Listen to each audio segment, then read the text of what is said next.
नमस्कार दोस्तों, आप सभी का हमारे यूट्यूब चैनल मैवरिक ऑटोमेशन में स्वागत है। आज के इस वीडियो ट्यूटोरियल में हम चेक करेंगे किस तरीके से हम एनओ, एनसी और आउटपुट कॉइल के थ्रू लॉजिक गेट्स को हम परफॉर्म कर सकते हैं। तो फर्स्ट अगर हम स्टार्ट करते हैं एंड गेट, जो एक्सप्रेशन है एंड गेट का वो होता है y equal to A dot B. मतलब कि दो इनपुट्स अवेलेबल हैं और एक आउटपुट अवेलेबल है।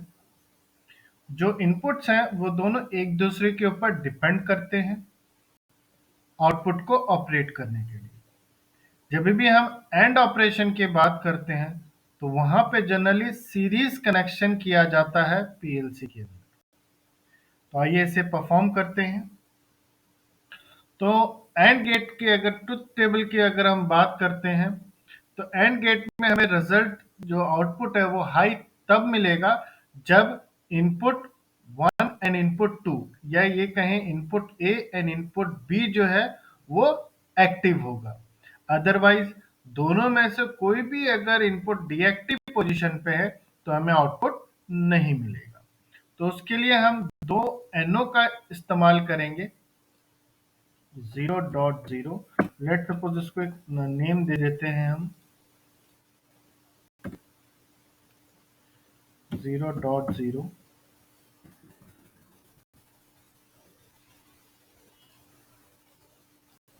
0.0, लेट सपोज उसको नेम दे दिया ए। एंड एक और इनपुट हमने इस्तेमाल किया 0.1, तो नेम दे दिया हमने बी। और एक आउटपुट कॉइल 100.0, हमने नाम दे दिया वाई। अगर हम इसे वेरीफाई करते हैं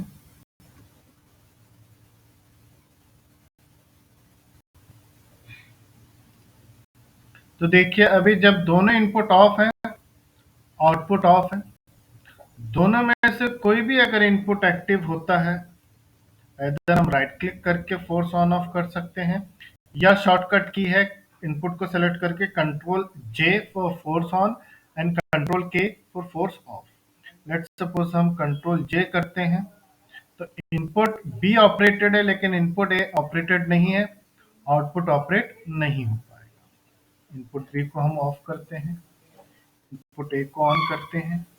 अगर इनपुट ए ऑन है और बी ऑफ है तो भी आउटपुट हमारा ऑपरेट नहीं होगा। जब दोनों ही इनपुट एक्टिव होते हैं तभी आउटपुट एक्टिव होता है। तो अगर हमें दो इनपुट्स के बिहाफ पे कि अगर दोनों इनपुट ऑन है तभी एक आउटपुट हमें रिक्वायरमेंट है या नंबर ऑफ इनपुट्स इस रंग में अगर होंगे हमारे पास लेट सपोज, तो जब सारे इनपुट एक्टिव होंगे तो ही ये आउटपुट एक्टिव होगा।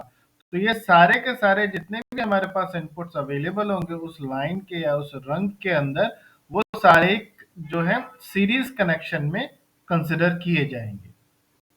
और जब तक उनमें से कोई भी अगर डीएक्टिव है तो आउटपुट एक्टिव नहीं हो पाता।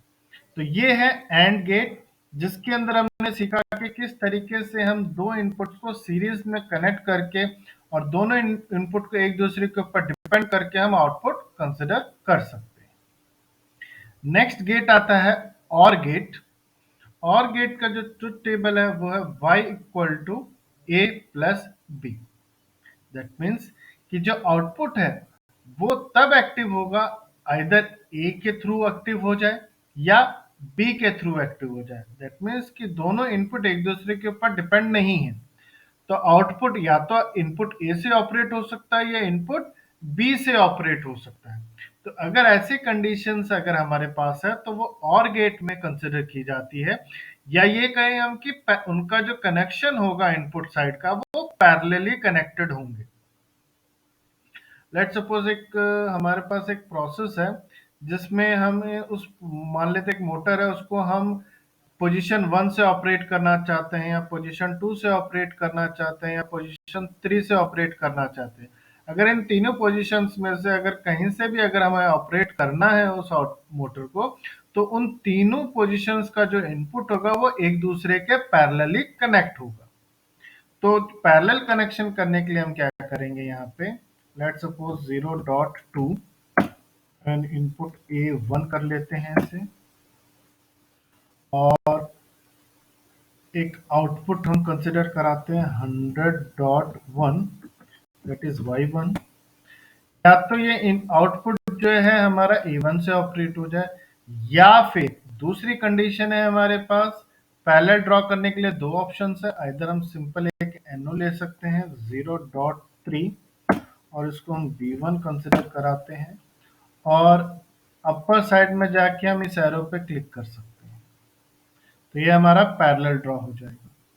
या फिर अगर हमें कोई NO पैरेलल में चाहिए तो डायरेक्टली हम इस ऑप्शन पे भी क्लिक कर सकते हैं, और 0.3 अगर हम एड्रेसिंग करते हैं तो ऑटोमेटिकली वो पैरेलली कनेक्ट हो जाएगा। अब ऑपरेट करके वेरीफाई करते हैं।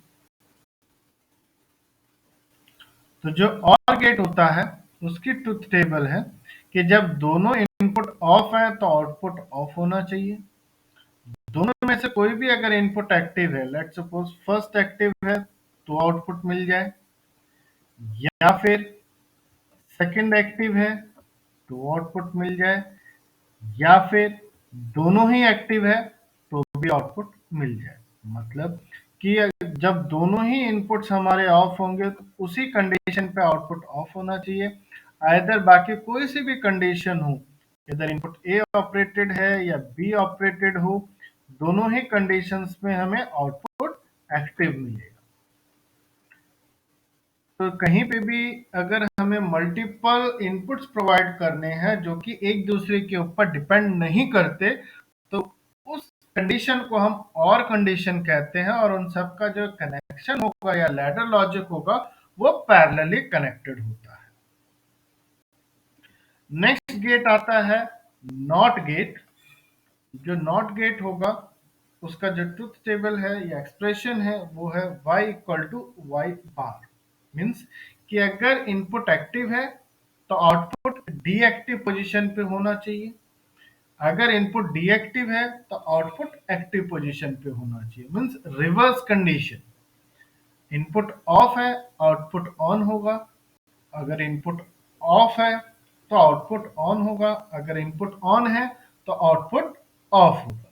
तो अगर कहीं पे भी हमें रिवर्स कंडीशन करानी है किसी भी प्रोसेस में, तो हम वहां पे एनसी का इस्तेमाल करते हैं। 0.4 ले लेते हैं, इसे हम A2 दे देते हैं एड्रेसिंग, और इसके थ्रू हम आउटपुट एक्टिव करते हैं 100.2 एंड एड्रेसिंग इज वाइट। यहाँ पे क्या होगा, अगर हमें कहीं पे भी कोई भी प्रोसेस का फंक्शन का रिवर्स ऑपरेशन अगर हमें कराना है तो हम वहां पे एनसी को कंसिडर करते हैं प्रोग्रामिंग के लिए। तो यहाँ देखिए जो एनसी है वो नॉर्मली क्लोज सर्किट होगा, तो वो क्या करेगा, अपना जो पावर सप्लाई है वो पास आउट कर देगा आउटपुट को। लेकिन जब हम इससे फोर्स ऑन करते हैं तो इसका जो कनेक्शन है वो ब्रेक होगा और आउटपुट डीएक्टिव पोजीशन पे होगा। दैट मीन्स कि जब एनसी को हम प्रेस नहीं करते हैं तो वो आउटपुट को एक्टिव करेगा, और जब हम एनसी को प्रेस कर देते हैं तो आउटपुट को वो डीएक्टिव कर देता है। तो रिवर्स कंडीशन अगर हमें कहीं कराना है देन हम यहाँ पे एनसी स्विच का इस्तेमाल कर सकते हैं उसको परफॉर्म कराने के लिए। नेक्स्ट बेसिक गेट आता है नैंड गेट। NAND gate